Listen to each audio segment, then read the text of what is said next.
semester, I started taking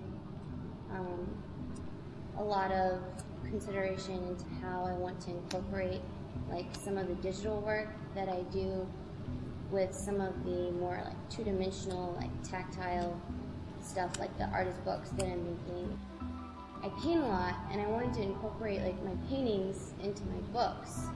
This theme that I've been developing all semester is the concept of light and light and dark.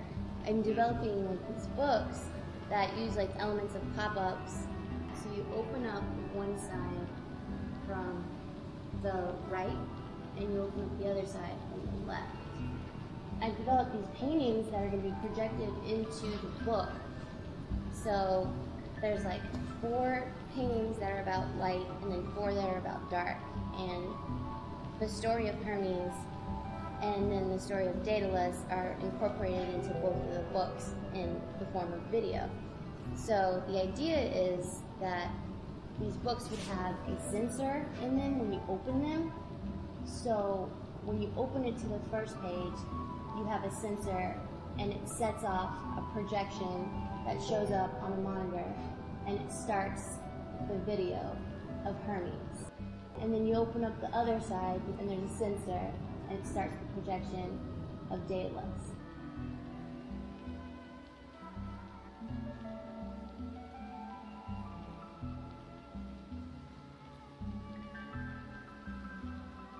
But I think like for me, like the whole reasoning behind why I wanted to do this was because I always go back to my love of working with my hands and working with physical things and working with paint and having that tactile experience, but then at the same time like using video to tell a story, to incorporate like a 4-dimensional element into 2-dimensional work.